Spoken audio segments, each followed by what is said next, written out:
মুসলিম বিশ্ব কেন ঐক্যবদ্ধ হচ্ছে না ফিলিস্তিনের পাশে?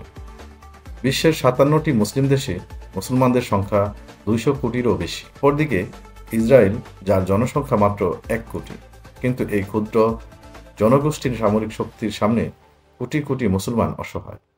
ফিলিস্তিন আজ অস্তিত্ব সংকটে, ইসরায়েলের নির্যাতনের মুখে দিন দিন বিপর্যস্ত হয়ে পড়েছে। তবে প্রশ্ন থেকেই যায়, বিশ্বের মুসলিম দেশগুলো কেন একসঙ্গে ফিলিস্তিনের পাশে দাঁড়াচ্ছে না?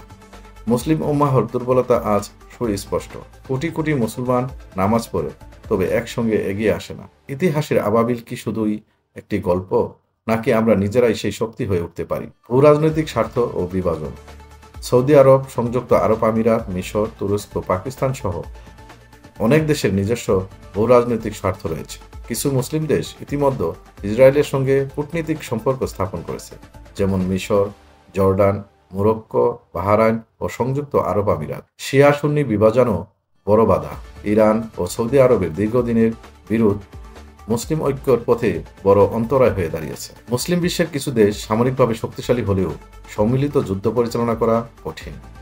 ইসরায়েলের উন্নত সামরিক বাহিনী, আয়রন ডোম ও ডেভিড স্লিং প্রতিরক্ষা ব্যবস্থা ফিলিস্তিনের প্রতিরোধকে দুর্বল করে দিচ্ছে।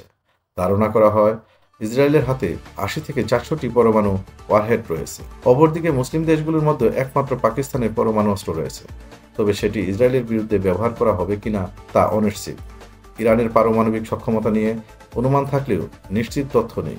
ইসরায়েলের পিছনে রয়েছে যুক্তরাষ্ট্র, ইউরোপীয় ইউনিয়ন ও নেটোর সরাসরি সমর্থন। কোনো যুদ্ধ বাদলে পশ্চিমারা শুধু অস্ত্র সহায়তা নয়, মুসলিম দেশগুলোর বিরুদ্ধে অর্থনৈতিক নিষেধাজ্ঞাও দিতে পারে। অনেক মধ্যপ্রাচ্যের দেশ পশ্চিমা অর্থনীতির উপর নির্ভরশীল। সৌদি আরব, সংযুক্ত আরব আমিরাত, কাতার সহ অনেক দেশ ইসরায়েলের সঙ্গে বাণিজ্যিক সম্পর্ক স্থাপন করেছে।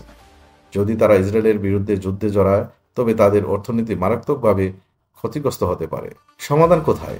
দখলদার ইসরায়েলের নিষ্ঠুরতা রুখতে মুসলিম বিশ্বকে ঐক্যবদ্ধ হতে হবে।